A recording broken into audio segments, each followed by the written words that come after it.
Oi, gente, tudo bem? Começamos mais uma live no Solicita, sejam todos bem-vindos. Conforme vocês forem entrando aqui, vocês me avisam se estão me ouvindo bem. Bem-vinda. Vou deixar um recadinho aqui para vocês fixo. Vamos lá. Hoje a nossa live com o professor Rodrigo Pironti. É uma live de tema muito importante, que vai tratar da gestão de risco e de crise pós-coronavírus. Bem-vindos a todos, vamos esperar o pessoal chegar. Deixa eu digitar aqui.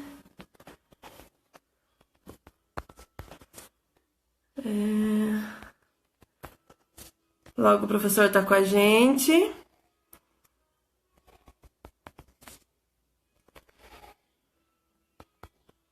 Vamos lá. Tudo certo então, gente? Bem-vindos. Hoje a nossa live, ó, o professor Rodrigo Peronte já entrou, estão me escutando? A Carla Lima disse que não está escutando nada. Alguém mais está com esse problema? Estão me escutando? Tudo certo? Só me confirmem o áudio para a gente começar. Eu vou chamar aqui o professor. O Solicita, desde a live de ontem, a gente continuou com a promoção de 50% de desconto, mas vai até hoje mesmo, meia-noite. Eu coloquei o link ali para vocês. Olha lá, o Lucas me disse que tá tudo certo, o Jorge também, a Aline também me disse, então eu vou começar aqui. O Jorge Matos, olá Jorge. Deixa eu adicionar aqui o professor. Aqui. Será que foi? Professor? Pra gente começar a nossa live. Olá, tudo bem? Boa tarde. Tudo bom? Graças a Deus, tudo certo. Que bom, seja bem-vindo à nossa live de Solicita. Muito Agora, obrigado. de coronavírus, a gente está com uma live atrás da outra, praticamente. O que é ótimo para a gente também, porque daí a gente se mantém atualizado nesse momento de home office, né, Aline? Legal, é importante. Professor, quer se apresentar para o pessoal primeiro, antes da gente começar? Bom, para mim é um grande prazer participar da live de vocês. Eu sou parceiro da Negócios Públicos há um grande tempo, né? Já desde o início dos eventos, né? Um dos primeiros congressos de pregoeiros, dentre outras coisas, a gente é parceiro. E, bom, minha vida inteira escrevi sobre controles internos, gestão de risco, compliance. Hoje em dia, o pessoal diz que compliance é tema novo, eu trabalho há 15 anos com esse tema, né? Para mim nunca foi novo, gestão de risco, compliance, essa questão dos controles internos, das metodologias e etc. Então, é uma realidade importante. A gente precisa, talvez, a maneira de se pensar o tema seja nova. Na administração pública, sem dúvida, é um tema novo, né? Porque é um tema que demanda, talvez, um melhor aprimoramento das estruturas internas da administração, né? A administração, feliz ou infelizmente, né, pelo seu gigantismo, pelo seu tamanho, pelo número de servidores e muitas vezes pela sua demanda, né, que é altíssima, e pelos seus serviços essenciais, etc., acaba tendo mais dificuldade de implementar uma metodologia complexa como é a metodologia de gestão de risco, por exemplo, né? E como no Brasil as coisas funcionam depois, muitas vezes, de exigências normativas, né?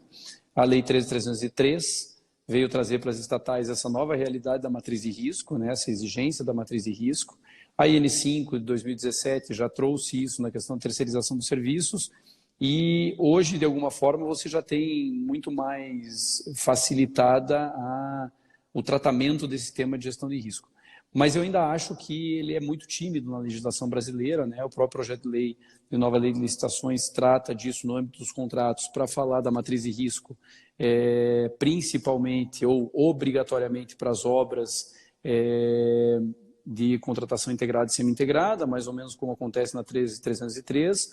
Agora, fato é que a gente precisa pensar de uma maneira diferente. Para mim foi muito, assim, obviamente uma pandemia nunca é positiva, né? A gente está no meio de uma crise, é algo que realmente causa um impacto e um gravame muito grande na relação social, na questão econômico-financeira e nos contratos administrativos, que é o que a gente vai bater também um papo aqui hoje sobre o reflexo disso nas contratações e no âmbito da administração pública em geral, né? Mas, de alguma forma, isso nos permite repensar um pouco o modelo que nós tínhamos de gestão da administração pública anteriormente, né? Eu vejo o Antônio Neto aqui, participou, me deu um like, ele também é parceiro de negócios públicos. A gente vem falando há muito tempo, né? Eu, o Neto, outros professores, Rony Charles, Marcos Alcântara, Marcos Bittencourt, que estão aqui, eu acabei de ver, Luciano Reis, tantos outros professores, o Davidson Barcelos. Então, todos esses professores acabam trabalhando com a metodologia de gestão de risco aplicada aos contratos e, de alguma forma, estruturando isso para permitir que os contratos sejam, pelo menos, tenham a minimização dos seus impactos, né? Então, trabalhar com risco é trabalhar com isso, é trabalhar um pouco mais com prevenção. E essa crise nos permite repensar um pouco essa estrutura de gestão, né? Nós tínhamos, talvez, uma gestão muito fragilizada do ponto de vista de análise preventiva da administração pública. Então, acho que o que vai ficar... obviamente, eu vou passar com vocês aqui, a gente até produziu um material que vai estar disponível, imagino que até já esteja. Eu acabei passando isso para vocês, né, no Solicita, tá? Eu passei ali um material para que a gente possa estruturar essa gestão de crise na administração pública, né? Como trabalhar um plano de ação básico, né, o inicial, que é fundamental, né? Mas é importante que a gente tenha esse repensar de uma estrutura preventiva na administração pública. Então, pessoal, vai ter o material do professor Rodrigo Pironti disponível para baixar. Logo a gente libera o link para vocês baixarem o material. E então, professor, vamos começar. O que é gestão de risco e gestão de crise? Vamos primeiro esclarecer. E qual que é a diferença entre as duas? Ótimo, eu vejo o Paulo Teixeira, ele é um grande professor e amigo, ou seja, essa live ela tá potente, ela é perigosa para mim, eu tenho que me cuidar aqui, porque, né, a audiência é muito qualificada. A tua pergunta, Aline, inicial, ela é muito interessante, porque, obviamente, a gestão de crise e a gestão de risco tem diferença, né? Eu vejo nesse cenário de pandemia, muita gente tratando do tema. Cristiana Fortini, eu daqui a pouco vou começar a fazer a minha eu realmente estou preocupado, que tem bastante gente boa aqui, né? Então, um beijão para a Cris, uma grande professora, uma querida amiga, mas muita gente confunde os conceitos de gestão de risco e de gestão de crise. São coisas completamente distintas e que devem ser melhor estruturadas em um momento como esse.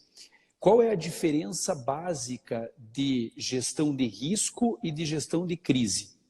Quando você fala sobre gestão de risco, você está falando sobre uma potencialidade de ocorrência do evento. Ou seja, o evento ainda não se materializou. Eu estou tratando com uma possibilidade, portanto, uma condição futura e incerta, tá? De que aquele evento pensado, ou inclusive onde já há um histórico, aquele evento já vivenciado no passado, não se materialize novamente. Então, isso é gestão de risco. Para isso, e depois a gente vai falar um pouco mais sobre isso, mas para isso eu preciso ter uma metodologia, né, de gerenciamento de risco, e aí você pode seguir as metodologias basicamente padrão, ou pelo menos as sugeridas pelo TCU, né? COSO ERM 2017 ou ISO 31000 2018, são duas metodologias atualizadíssimas sobre gestão de risco, mas são metodologias, né?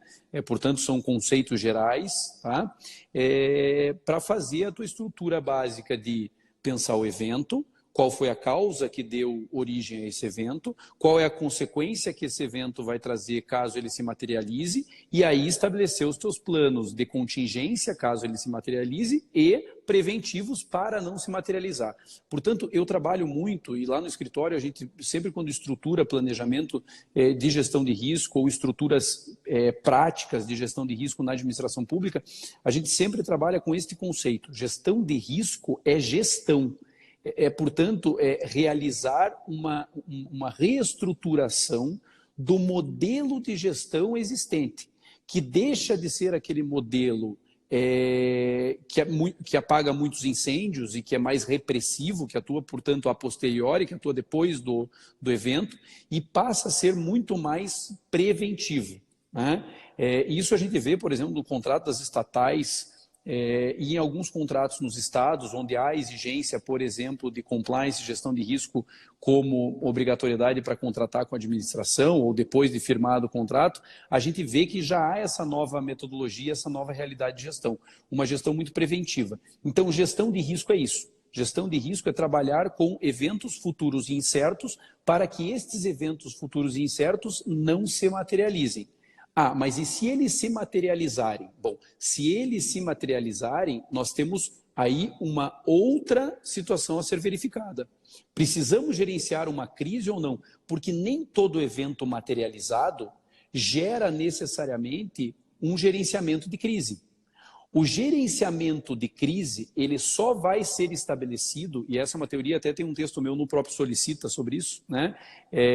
E também nas outras páginas em que eu dissemino essas publicações. Depois, quem quiser pode pedir para você entrar no Solicita, eu acho que consegue esse texto facilmente, Aline. Nesse texto, eu deixo claro que, do ponto de vista da minha análise sobre a gestão de risco, né, o gerenciamento de crise, ele só é estabelecido quando se materializa o evento de risco e este evento de risco te gera um impacto na tua matriz de risco 5x5, portanto de índice até 25, de nível máximo, de nível extremo. Então você só teria um gerenciamento de risco, de crise a partir da configuração do nível de risco extremo, onde os níveis de impacto forem altos ou muito altos. Porque eu também posso ter um nível de risco extremo de índice 20, por exemplo, onde a probabilidade é muito alta. Quando a probabilidade é muito alta, na minha opinião, isso não gera um gerenciamento de crise. O gerenciamento de crise ele só é realizado em impactos altos ou muito altos, né, de 20 a 25, depois a gente vai explicar, eu explico essa estrutura de matriz, como é que funciona, né, mais impactos altos e muito altos e, portanto, que geram a necessidade de atendimento de uma crise. Por quê? Porque a crise ela ocorre em relação ao impacto, né? Veja, a Cristiana Fortini está participando aqui da nossa live e ela é mineira, né? Então vou trazer o evento lá do estado dela, né? Que é um evento que, infelizmente, chocou a todos nós, que é o caso de Brumadinho. E veja, Minas Gerais já estava muito preparada, o estado de Minas Gerais já estava muito preparado, porque infelizmente também teve o histórico de Mariana, e as Minas Gerais, tem esse nome em razão disso, né? Tem esse potencial risco a ser concretizado, né? Então, veja que neste evento de Brumadinho, você tem necessariamente impactos muito altos. Por quê? Porque quais são os impactos? Vamos tirar o dano material, né? Porque o dano material talvez possa ser um impacto considerado alto, mas que numa matriz de risco, em razão da probabilidade, não entre no impacto de nível extremo. Mas vamos pegar lá, morte de pessoas, sem sombra de dúvida, impacto altíssimo, né? Vamos pegar lá, dano ambiental, nessas consequências, né? nessas condições, como foi Brumadinho, extremamente alto o dano ambiental. Né? Risco à saúde das pessoas, né?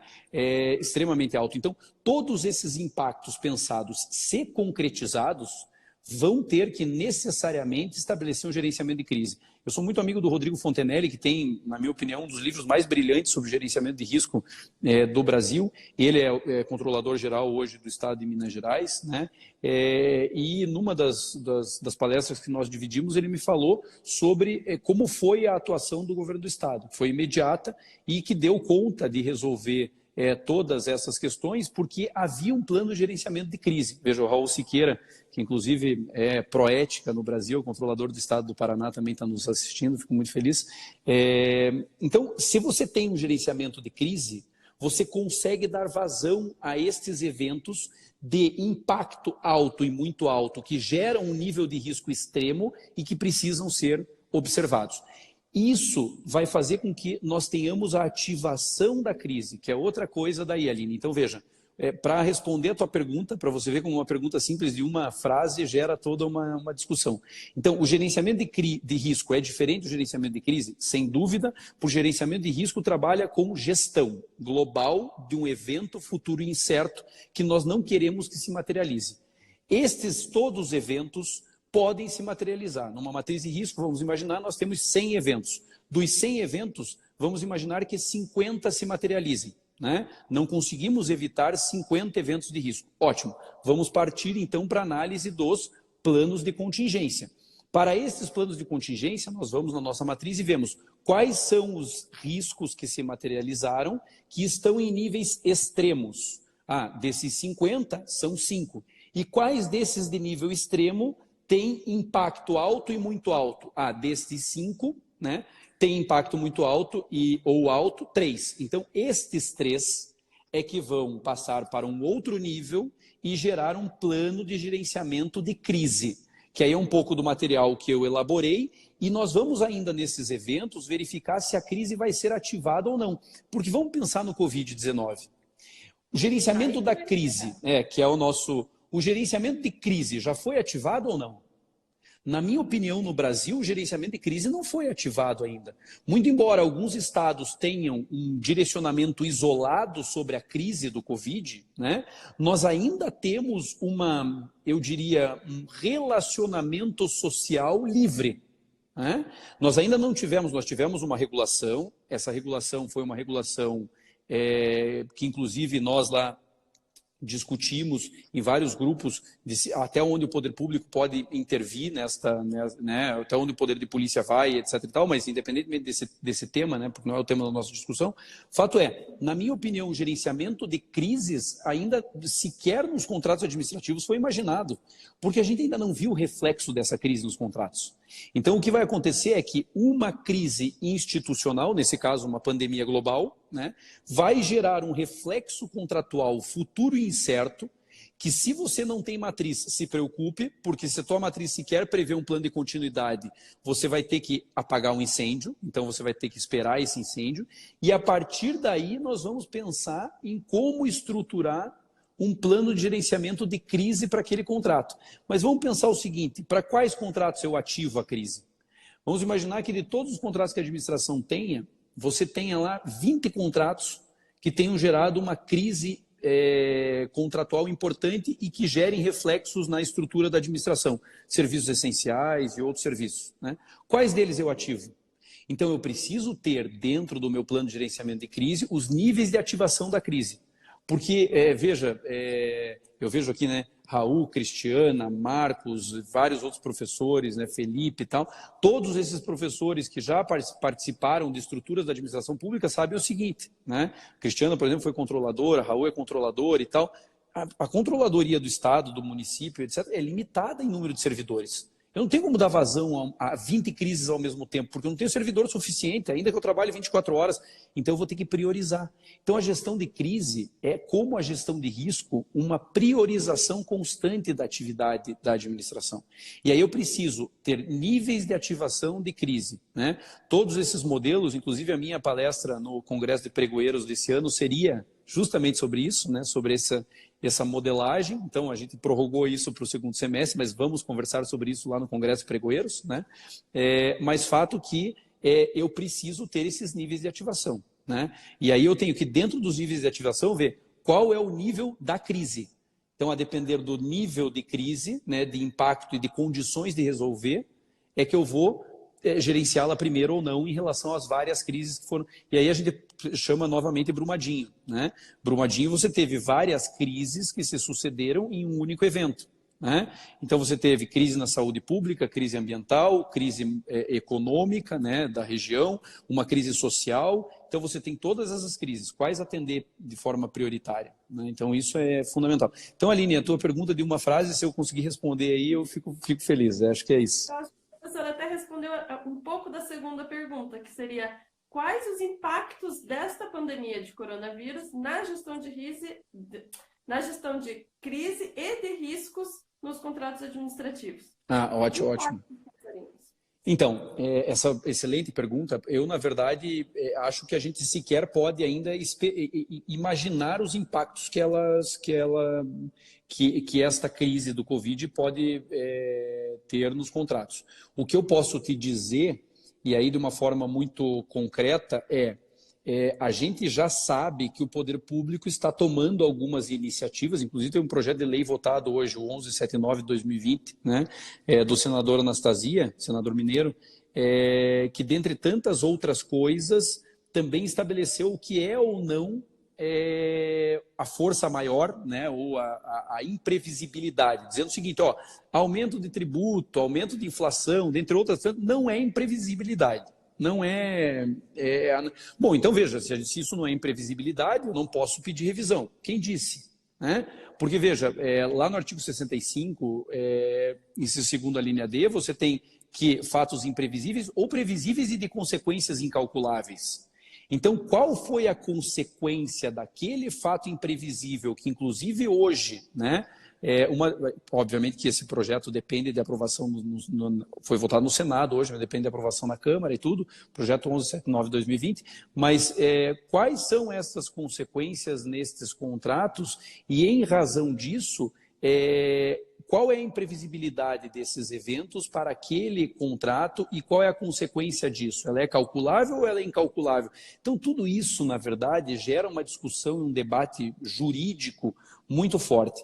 E aí, Aline, eu vou te dizer o seguinte, eu tenho, em todos os eventos da Negócios Públicos, eu gosto muito da Negócios Públicos porque vocês me dão liberdade de falar o que eu quero, né? Porque eu sou assim, eu acabo, ou seja, eu tenho a minha opinião e eu falo mesmo porque eu acho importante. Mas, veja, quando a gente trabalha com essa lógica de impacto nos contratos administrativos, e isso eu tenho falado muito, a gente tem que deixar a lógica do direito administrativo autoritário. O direito administrativo sancionador, autoritário, aquele direito administrativo que aplica a sanção, que quer cobrar a execução contratual fielmente como está escrito no contrato, que não entende o particular que quer cobrar a revisão, quando na verdade não é muito caso de revisão, mas ele... Ou seja, eu diria... falta de honestidade, né, de cordialidade recíproca, ela tem que deixar de existir numa crise desse tamanho, né? O princípio da solidariedade, da realidade e tantos outros princípios norteadores da boa relação humana tem que prevalecer, né? Então, eu sou muito adepto de que nestes planos de gestão de crise, inclusive no plano sugerido por mim lá naquele material, tem isso, na fase, se não me engano, 5 do plano, né, que vai trabalhar com esse compartilhamento de informações e este relacionamento para a solução do caso concreto. Então, neste relacionamento contratual de serviços públicos essenciais, de condições ou contratos que são prioritários para atendimento do pós-crise, contrato de merenda escolar, contratos de fornecimento de utensílios, materiais, ou questões de saúde pública, né? Então, todos esses contratos que têm um atendimento direto à finalidade pública pretendida, isso tem que ser consensado, né? Eu vejo aqui a Neiliane lá do estado do Pará, né? E eu gostaria de parabenizar, por exemplo, o estado do Pará, porque esses dias eu recebi uma notícia, inclusive do controlador-geral do estado, auditor-geral do estado, Giuseppe Mendes, que me disse o seguinte, olha, aqui no estado a gente fez uma comissão entre Ministério Público, Tribunal de Contas, Ministério Público Federal, Ministério Público Estadual Federal, Tribunal de Contas, representante do Tribunal de Contas da União, Auditoria Geral do Estado e as secretarias envolvidas para decidir as questões do Covid numa mesa única. E eu acho isso fundamental. Por quê? Porque você não pode decidir a aquisição de um medicamento, a aquisição de uma situação X ou a prestação de determinado serviço, e daqui 5 anos você ter a preocupação de ser questionado no âmbito do Ministério Público, do Tribunal de Contas, etc. Esse é um grande problema, porque daí você vem para o direito administrativo do medo, né, para o famoso apagão das canetas, né? Então, isso tudo, o Anderson Pedra, que está nos assistindo aqui, também fala muito bem desse tema, né? Então, isso tudo nos preocupa, porque daí você volta para aquele direito administrativo autoritário. Então, o fato é, os impactos, na minha opinião, eles são de 2 ordens, né? A professora Caroline Rodrigues também está aqui, fala muito sobre a execução dos contratos. Esses impactos são de 2 ordens, na minha opinião, na execução dos contratos, né? A execução mesmo, de como vai se dar a execução, porque muitos desses contratos tiveram a execução exaurida nesse período, né? E aí, como é que fica, né? Por exemplo, remanescentes de obras que não tiveram a sua continuidade, né? Ou que não foi estabelecida uma prioridade, isso vai ser reequilibrado ou não? Então, os problemas de execução e os problemas do reequilíbrio econômico-financeiro. Então, essas são as duas consequências gravíssimas que, na minha opinião, se a estatal, se a administração pública não tinha um gerenciamento de risco adequado, né? Não precisa ter plano de gerenciamento de crise, porque ninguém estaria tão preparado para uma crise nesse sentido, né? O Raul está dizendo que aqui no Paraná também tem resolução conjunta. Raul, me desculpe, eu não tinha conhecimento, mas fica aqui o meu registro. Então, parabéns também para o Estado do Paraná nessa solução conjunta. É fundamental, né? É fundamental esse consenso. Mas se não tinha gerenciamento de crise ou de risco, não vai sair tão fácil dessa solução. Por isso, Aline, que eu estabeleci e elaborei esse material. Porque o que eu pensei foi o seguinte, assim, a gente precisa entregar para os órgãos públicos o mínimo daquilo que eles precisam para sair dessa crise com metodologia. Porque se não tiver metodologia, não sai. Você vai ser atropelado pelos eventos. Monta um comitê de gestão da crise contratual. Esse comitê vai ter reuniões periódicas. Nessas reuniões vão ser avaliados quais os contratos entrarão ou não em discussão. Desses contratos vai haver priorização dentro de uma matriz de risco do comitê. Então, o comitê vai fazer uma matriz de risco e daí estabelecer o seu plano de comunicação com os particulares. Ou seja, se você não fizer essa lição de casa, você não consegue falar com o teu contratado. Professor, o Eduardo perguntou aqui: o que a atual crise poderá fornecer de subsídio para a elaboração de um plano de contingência para situações destas no futuro? Ótimo. Então, veja, a pergunta do Eduardo ela é muito boa, porque o plano de contingência ele é estabelecido... Vamos então só relembrar a teoria, né? Então, o plano de contingência, na verdade, ele é o plano de ação decorrente da materialização do evento, tá? Então, pensei no evento, o evento se materializou, eu já tenho que pensar em como resolver este evento materializado, né? Então, o que esta crise, essa é a pergunta do Eduardo, o que essa crise vai nos trazer de positivo, né, ou pelo menos de situações concretas que possam ser utilizadas num plano de contingência no futuro? Eu não tenho dúvida de que inúmeros aspectos, principalmente, né, e o Marcos Bittencourt passou por aqui, fala muito desse tema, o Antônio Neto também, né, de inovação e etc., e questões de vinculação à nossa vida, à tecnologia, né, à realidade virtual. Não tenha dúvida de que a questão de relacionamento social, essa crise nos planos de contingência vai trazer. Ninguém estava preparado para o home office. Ninguém estava para tanto tempo de home office, ninguém estava preparado para entregar os seus serviços de forma remota por tanto tempo. A gente poderia até dizer o seguinte: não, meu escritório funciona uma semana e meia, né, sem atender clientes, sem viajar, sem ir no cliente, sem... Agora, plataformas virtuais reais, aquelas relacionamentos efetivos onde as pessoas não se encontram, mas resolvem os problemas, isso a gente não está acostumado ainda, a gente está aprendendo. Eu acho que a gente está aprendendo muito bem, né? Porque a ocasião faz um pouco o ladrão, a gente fica, né, vinculado a essa nova realidade, mas fato é de que, sem dúvida, um cisne negro, na minha opinião, fato é que a gente precisa necessariamente ter essa nova modelagem, né? A Negócios Públicos, eu vejo o Rui Mário participando ativamente aqui, a Negócios Públicos sempre se preocupou muito com isso, né? 2 semanas atrás eu estava com o Rui e com o Rudy discutindo plataformas de tecnologia para vários cenários da administração pública, e eu acho que esse é o cenário futuro. Esse é um dos pontos, por exemplo, num plano de continuidade do negócio. Se o teu negócio não tiver, né, como atender de forma efetiva o teu cliente através de uma situação remota, a gente vai ter problemas. Então, esse é um aspecto. Outros aspectos, matriz de risco. A matriz de risco era sempre um patinho feio, porque é uma atividade meio que te gera necessariamente muito trabalho, as metodologias não são simples, né? Eu tenho até um texto que eu critico, por exemplo, a instituição de gestão de risco e de pregão e de compliance por pregão ou por técnicas licitacionais que não conjuguem a notoriedade, né, a lógica de técnica do profissional, porque não é simples de fazer. E muitas vezes a administração não quer gastar com aquilo, né? Não quer ter uma estrutura para envolver esse novo cenário de uma atividade e-mail, está preocupado com o fim. Essa é uma nova realidade. Quem não tiver gestão de risco no futuro está completamente fora de qualquer situação emergencial que se materialize, né? Então, e os tribunais de contas, o Ministério Público, os órgãos de controle em geral, acho que até o próprio Poder Judiciário vai começar a se preparar melhor para esse tipo de situação, né? Perfeito. Pessoal, a gente também está transmitindo, professor, lá pelo Solicita. Essa mesma live está passando ao vivo lá, solicita.com.br, para quem não consegue acessar o Instagram, que tem gente ainda trabalhando nos órgãos públicos, né, fazendo revezamento. Sem dúvida. Muitos órgãos, o Instagram é bloqueado, então a gente está transmitindo lá no Solicita e a gente recebeu uma pergunta de lá, da Renata. Ela perguntou assim: no mapa de riscos da contratação, deve prever essa gestão de riscos? Mas e a de crise? Precisa ser inserido no estudo preliminar ou no termo de referência?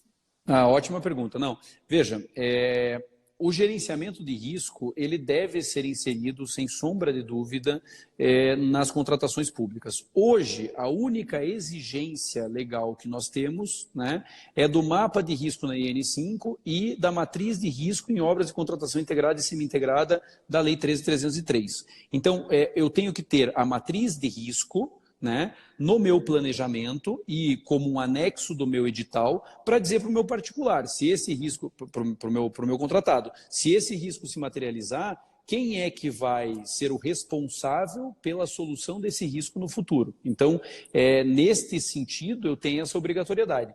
O plano de gerenciamento de crise, ele não está dentro deste momento do planejamento de contratação ou das contratações públicas. Este plano de gerenciamento de crise, como falei na pergunta lá inicial, ele deve ser estruturado a partir da elaboração de uma matriz de risco e da verificação dos riscos extremos. Seleciono, priorizo esses riscos extremos e, a partir disso, elaboro para estes riscos o meu gerenciamento de crise, que pode se materializar em qualquer fase da contratação, né? Se eu estiver pensando, por exemplo, que o meu gerenciamento de crise é um gerenciamento de crise reputacional por uma fraude num pregão, e esta fraude se materializou e gerou, por exemplo, reportagens em âmbito nacional, jornal, né, periódicos nacionais, WhatsApp, todas as mídias sociais, né? Fantástico. Ou seja, se a reputação da estrutura se materializou e foi prejudicada no nível deste de crise, obviamente que daí eu tenho o start desse gerenciamento de crise dentro, por exemplo, da fase, inclusive, de seleção do fornecedor. Então, isso é um outro equívoco, Aline, que muitas pessoas acabam tendo, né? De que, por eu tratar de apenas eventos que se materializam, eu estaria sempre na fase de execução do contrato. Não, isso é equivocado, porque os eventos podem se materializar na fase, inclusive, de planejamento. Por exemplo, a péssima elaboração de um termo de referência, né? Sem consulta de preço adequada, sem análise de objeto, de escopo pretendido, sem a viabilidade ou a análise de necessidade. Tudo isso, obviamente, vai fazer com que eu possa ter um gerenciamento de crise, inclusive na fase de planejamento, se aquele evento que se materializou era um péssimo termo de referência, por exemplo, que gera uma consequência incalculável numa contratação que eu precise emergencialmente. Perfeito. Pessoal, o material do professor Rodrigo Pironti já está disponível, eu coloquei fixado ali o link, tá? Mas vocês podem digitar também depois da live, conteúdo.negociospublicos.com.br/Covid-19. Tá? Vocês conseguem acessar também pelo link na bio do Solicita. Professor, tem mais uma pergunta que veio lá do Solicita, se existe concretamente, do Davi, se existe concretamente sugestão de composição de comitê de crise. Sim, sem dúvida. E no material tem, inclusive, Davi. Eu não sei se o Davi já teve acesso. Pela pergunta, acho que ele ainda não teve acesso, né? A gente acabou de disponibilizar. Então veja, neste material, vamos lá, nesse material a gente tem lá Fase 2, está aqui na minha tela aqui. Fase 2, criação de um comitê de gestão de crise, entre parênteses, crise contratual. Eu não estou preocupado nesse material com a crise institucional, senão a Inês é morta, ou seja, cada um no seu quadrado, como diria, né, a música. A gente precisa ter efetivamente uma estruturação adequada. Então, criação de um comitê de gestão de crise contratual, etapa 1. Elaboração de ato formal de criação de comitê. Essa etapa 1 tem 3 alíneas, A, B e C. O que eu tenho que fazer, quem tem que compor e etc. Etapa 2, estruturação da matriz de risco. O que tem que ter? Etapa 2.1, a matriz de risco especificamente, probabilidade, impacto e nível de risco. E os planos de ação. E eu sugiro ali 3 planos de ação. Então, macro, né? Tudo macro. Eu, obviamente, veja, a gente fez uma situação concreta dessa aqui, ali, só para você ter uma noção, este mesmo plano que eu soltei aqui com 5 etapas, né? Desculpe, 5 fases e com 10, 12 etapas, já foi concretizado com 256 etapas. Então, isso depende de cada estrutura, do tamanho da estrutura. Isso, vamos deixar claro, né, Aline? A gente está disponibilizando no Solicita como um plus, como um início. Mas ali já tem, por exemplo, quem eu sugiro para integrar o Comitê de Gestão de Crise. Na minha opinião, o Comitê de Gestão de Crise tem que ser integrado por alguém da primeira linha de defesa, portanto, da área demandante. Então, vamos imaginar, problema do contrato na saúde, tem que ter alguém que entenda. O Silvio Guide está aqui nos assistindo, que é um brilhante advogado da área da saúde. Então, contrato da saúde, quem é que vai atender esse contrato da saúde? Né? Quem que entende desse contrato? Quem que atende esse contrato? Quem que é a pessoa responsável? Porque não dá para o Pironte decidir sobre um gerenciamento de crise na saúde, sendo que eu, efetivamente, não sou médico, não sou fisioterapeuta, não estudo saúde, né? E, portanto, não conheço realmente do problema. Né? Eu preciso, efetivamente, entender, ter alguém que entenda o problema. Então, primeira linha de defesa. Responsáveis pela segunda linha de defesa. E aqui eu sugiro que participe alguém do controle interno, né, e do jurídico, como consultados. Tá? Aqui eles não são responsáveis no comitê, eles são consultados. Então, o jurídico tem um representante de controle interno também para dar vazão a essa crise, para não parar, né, para o negócio não ficar travado. E também alguém da alta administração, que pode ser um representante. Então, não vai ser o prefeito, o presidente da estatal, o diretor de estatal, pode ser um designado. Então, pode ser lá um chefe de gabinete, mas ele vai falar pela estrutura da administração, pela alta administração, para as coisas funcionarem, porque senão as coisas não vão funcionar. Né? Então, o pensamento sempre na agilidade, sabe? Eu acho que é isso. Professor, e com o coronavírus, os órgãos e entidades deverão rever o planejamento das contratações? Vai ter que tudo ser revisto agora? Então, é bem interessante, porque, sem dúvida, alguma coisa, ou boa parte daquilo que foi planejado vai ter que ser revisto. Né? Você teve contingenciamentos orçamentários ou reestruturações orçamentárias, né? Readequação de orçamento. Você teve, necessariamente, impactos sociais graves a serem atendidos, né? Execuções contratuais que já não se sustentam mais diante de um novo cenário, né? Que é um cenário de atendimento à crise, de manutenção básica da estrutura da administração e de atendimento aos serviços essenciais. Né? Então, tudo isso vai fazer com que você tenha que reestruturar o teu planejamento contratual. Né? Então, o teu plano de contratações pode sofrer, sem sombra de dúvida, alteração. Né? E não há nenhuma ilegalidade, nenhuma imperfeição nisso. Ou seja, o que nós estamos vivendo é uma situação completamente fora de contexto. Né? Hoje eu estou em home office, vocês podem ver, né? Não tenho sequer ido ao escritório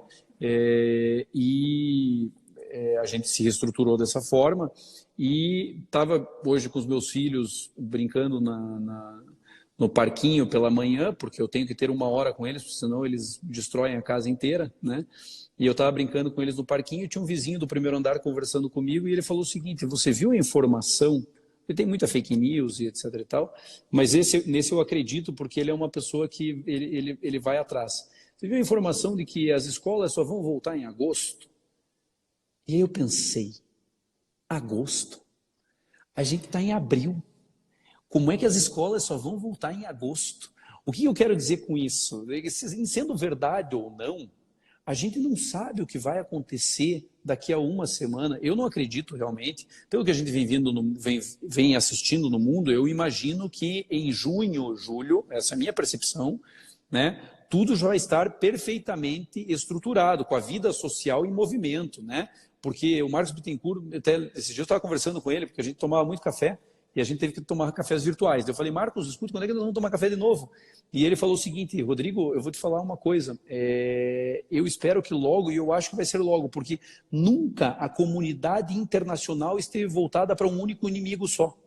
E a gente tem, ou seja, eu acho que um medicamento, alguma coisa vai acontecer. Então, na minha opinião, logo a gente vai voltar à vida social.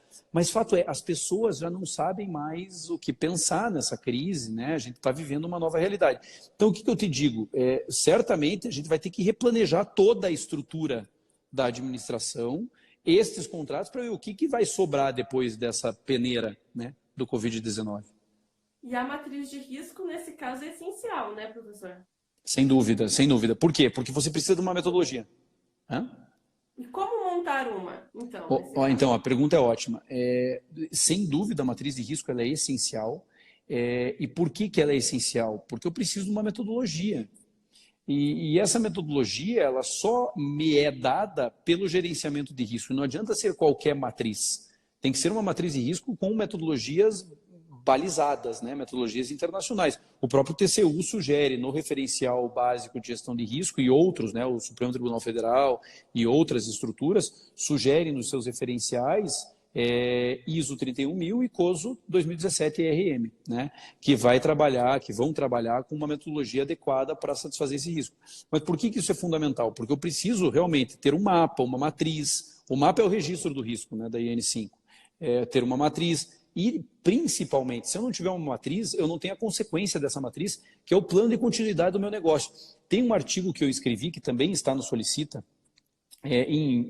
nas minhas redes sociais e etc. Né? E tudo isso que a gente coloca no Solicita, a gente também coloca no escritório. Eu estava vendo ali a pessoa perguntando que se eu não for no Solicita, primeiro se cadastre, se inscreva, né? Porque vale muito a pena, né, estar no Solicita. A gente que está lá todo dia vê a quantidade de matéria, de links e de reportagens que são e de textos que estão lá e que nos ajudam, mas tem lá na página do escritório também esses textos e etc. E eu escrevo isso num texto dizendo o seguinte, a gente tem que se preocupar com a continuidade do nosso negócio. Como a gente se preocupa com a nossa vida. Então as pessoas dizem assim, para que eu vou ter gerenciamento de risco? E a minha resposta é, você tem seguro de vida? Tem. Você tem seguro de casa? Tem. Você tem seguro de carro? Tem. Você tem plano de saúde? Tem.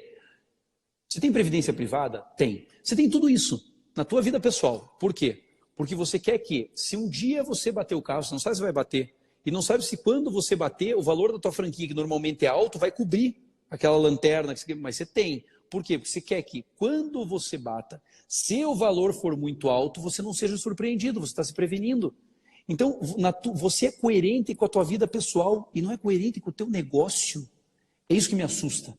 Então, a gente precisa começar, dentro dessa crise, a ter coerência com os nossos negócios. E ter coerência com os nossos negócios é ter gestão de crise.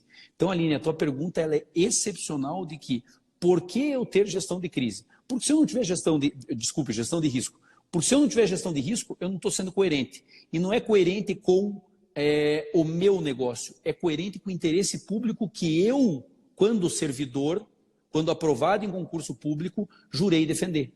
Portanto, você está incoerente com a tua própria administração. Isso é fundamental. Eu tenho dito muito isso, mas é uma perspectiva que eu acho que é relativamente importante se ter, né? Perfeito.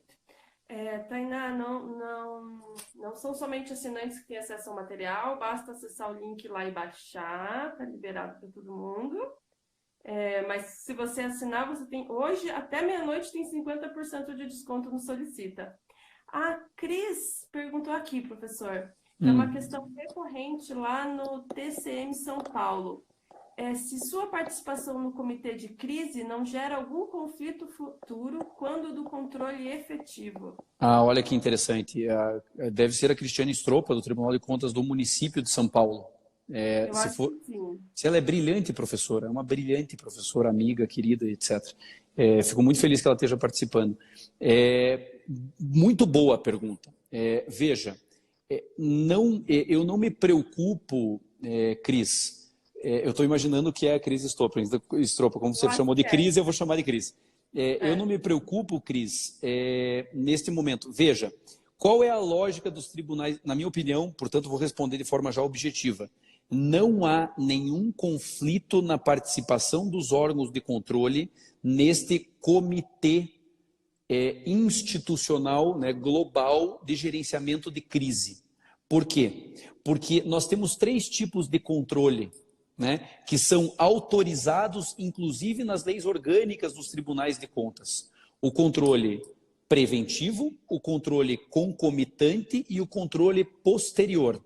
Nós estamos acostumados no direito administrativo autoritário sancionador a trabalhar com um tribunal de contas que realiza única e exclusivamente controle posterior, sancionador, e não controle concomitante.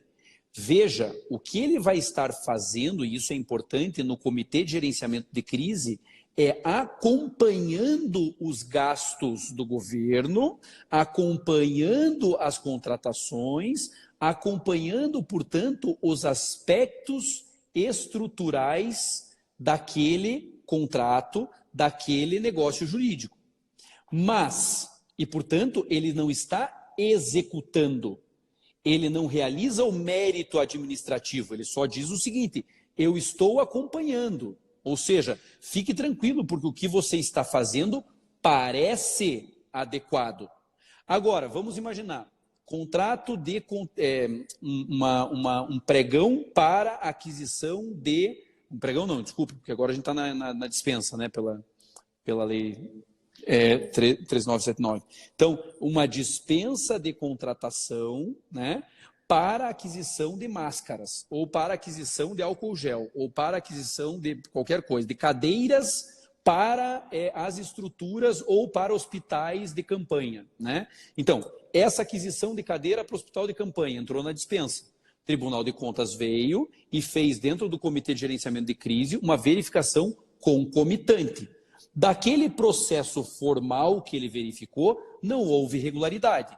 Daqui 4 meses... já se estruturou o hospital de campanha e etc e tal, vem pela Controladoria Geral do Estado, vamos agora puxar o exemplo, tirar do TCM de São Paulo, eu vejo que o Raul está acompanhando a live toda, vem pela, e ele tem um compliance efetivo, está de parabéns o Estado do Paraná nesse sentido, vem pelo lá o canal de denúncia da Controladoria Geral do Estado do Paraná, uma denúncia, ó, escute, sabe aquele contrato que você na comissão institucional estava validando? Então esse contrato tem uma irregularidade.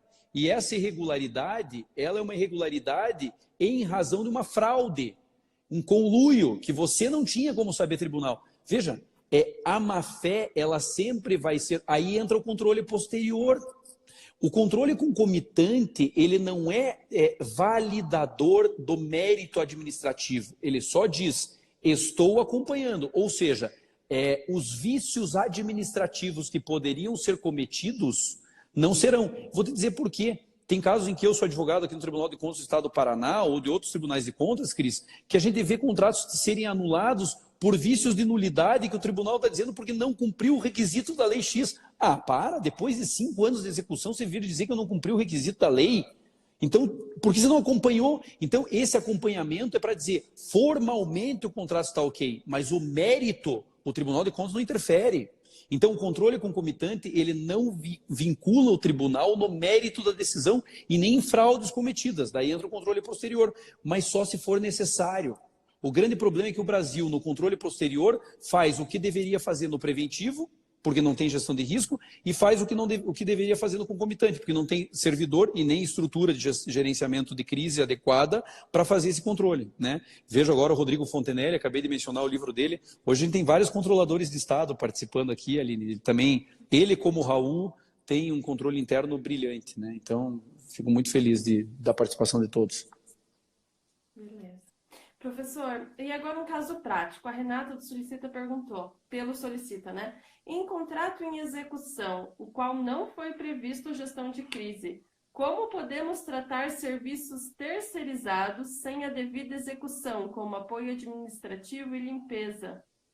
Bom, veja, você não, pelo que eu entendi, você tem um contrato em execução e não teve uma gestão de crise, portanto você não tinha um plano de continuidade, né? Você não tinha uma matriz de risco nesse contrato e, durante a execução, você teve problema em razão do Covid. Este problema, como tratar? Estou imaginando que a pergunta é essa, né? Se não foi exatamente isso, ela pode perguntar de novo. Eu teria que ter esse comitê de crise ou posso criar esse comitê agora? Pode criar. Você não precisa ter a tua matriz de risco nos contratos para criar um comitê de gerenciamento de crise. Até porque, muitas vezes, a crise ela nos acomete de forma repentina, né? E esse é um dos pontos que eu iria trabalhar bastante, que vou trabalhar agora em agosto, né, no Congresso Pregoeiros, mas veja, a partir do momento que você é acometido por uma crise e não tem matriz de risco, isso não quer dizer que você não tenha um plano de continuidade, ou não queira ter. É por isso que esse material que a gente elaborou, ele demonstra quais são as fases que você tem que passar para, nesse contrato específico, estabelecer o relacionamento com o teu particular, né? Fundamental isso. Senão, você não, com o teu contratado, senão você não consegue ter efetivamente uma solução para esse contrato. E aí eu vou te dizer o seguinte, eu já vou deixar um recado aqui que normalmente eu faço nos encerramentos, né? Gestão de risco é relacionamento. Gestão de risco e plano de continuidade do negócio é relacionamento. Equipare o teu contrato, como é que é o nome dela? Desculpe. Renata. Equipare o teu contrato, Renata, a uma relação conjugal ou uma relação de amizade. Quando você tem um problema nessa relação conjugal ou nessa relação de amizade, você não consegue impor aquilo que está escrito no teu contrato. Por quê? Porque a tua visão nunca vai ser a visão do outro. O que você vai precisar nessas horas de diálogo, né? Me lembro, e digo isso muito nos eventos, né? No começo do meu relacionamento, fui no meu terapeuta, eu sou 10 anos, 11 anos, vou fazer 11 anos agora em maio, se Deus quiser já não em confinamento, né? Mas vou fazer 11 anos de casado em maio, estou 11 anos feliz, faz 11 anos eu faço terapia, né? Mas no segundo ano ali eu cheguei para o meu terapeuta e falei, doutor, eu quero me separar dessa mulher que ela arrebenta com a minha vida. Ele falou, por quê? Eu falei, eu deixo o paletó na sala, a escova de dente e ela só reclama, né? E aí o meu terapeuta falou bem assim, Rodrigo, deixa eu te falar uma coisa, você está enxergando o teu casamento, o teu relacionamento como um contrato, e contrato foi feito para dar errado, é por isso que tem cláusula rescisória e multa. E a rescisão, ela é drástica e a multa necessariamente é alta. Porque eu cheguei para ele e falei bem assim, doutor, a única coisa que eu não quero é perder, eu quero manter o maior número de amigos e o meu patrimônio. Ele falou, você vai perder amigo, vai perder patrimônio. Então, se ela entrar nessa discussão de gerenciamento de crise, querendo impor o contrato, não vai sair nada. Quem é que vai resolver?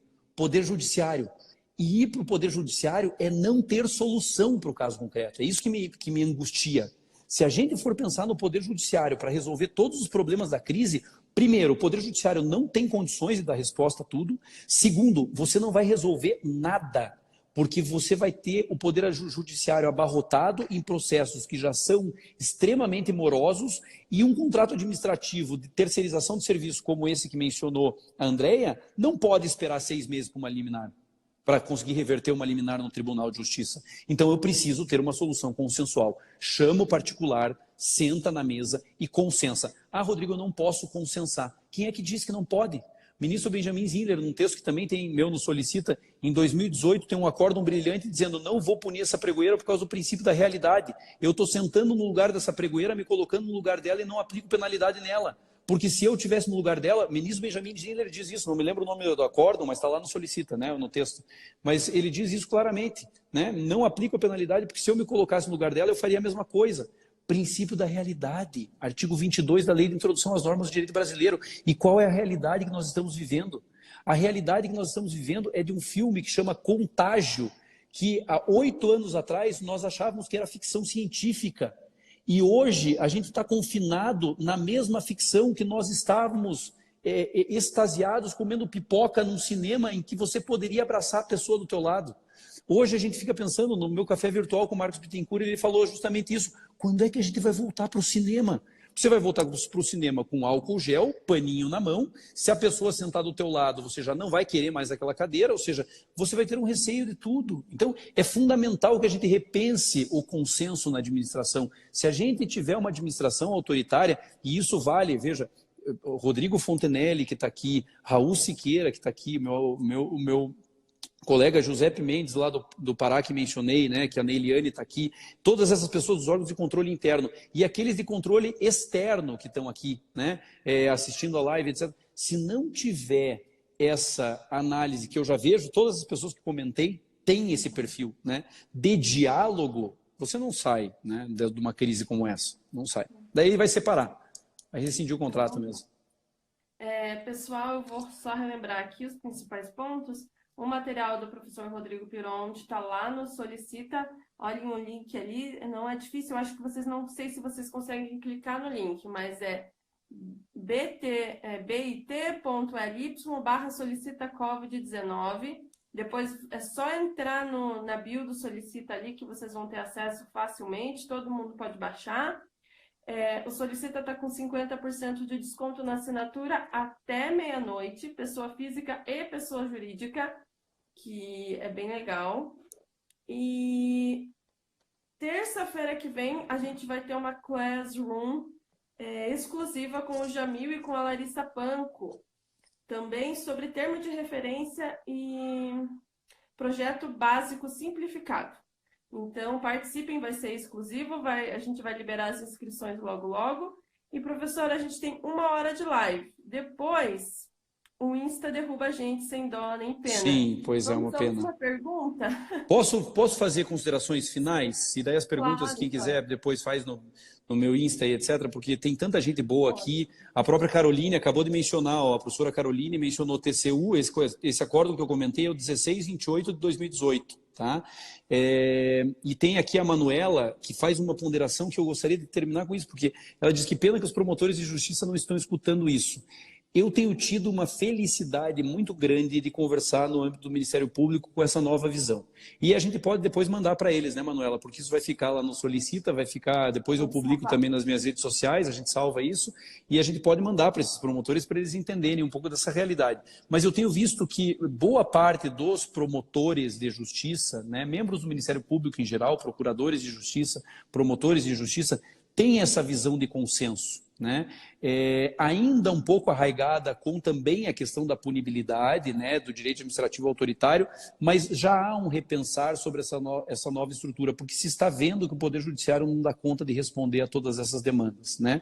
Então, a minha mensagem final, trazendo todo esse contexto, é primeiro de agradecimento a todos os amigos que estão aqui.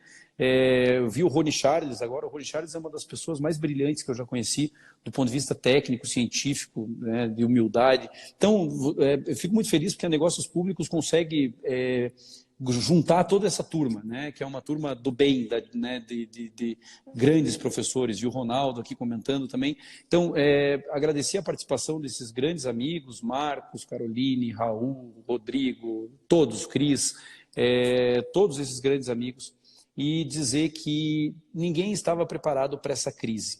Eu não tenho dúvida disso.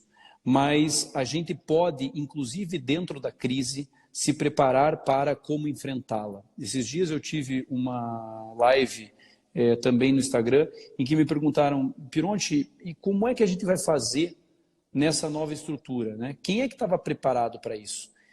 A gente consegue, dentro dessa nossa visão de relacionamento, estabelecer novas dinâmicas de contato, novas formas de atender o serviço público, e eu não tenho dúvida de que com tudo isso a gente vai sair muito mais fortalecido.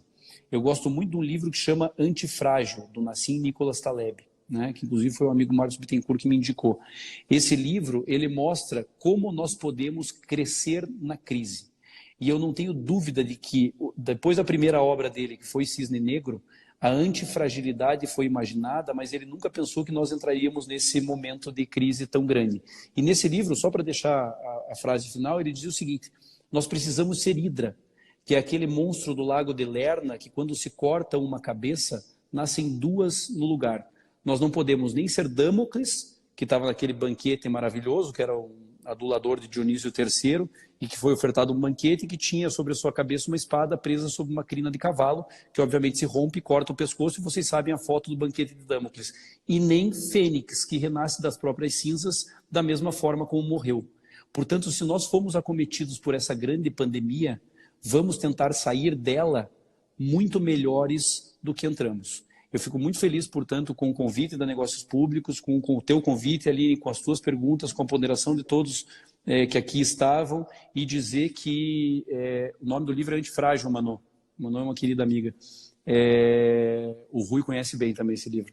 E dizer que para mim é sempre uma grande satisfação a parceria com a Negócios Públicos, com o Rui, com o Rudy, contigo, com toda a equipe, né, com a Fran, que eu vi que estava também assistindo, com toda a equipe do Negócios Públicos. É um grande prazer. Obrigado mais uma vez pela confiança de vocês e pelo convite. A gente que agradece. Muito obrigada, pessoal. Essa foi mais uma live. Não esqueçam que terça-feira a gente vai ter mais uma lá dentro do Solicita. Então vai ser mediante inscrição, mas vai ser muito legal. Vai ter muita coisa exclusiva também. Não esqueçam que a assinatura hoje é com 50% para a pessoa física até meia-noite. Mas vocês também conseguem pedir condições especiais para a pessoa jurídica, que é para os órgãos públicos assinarem também.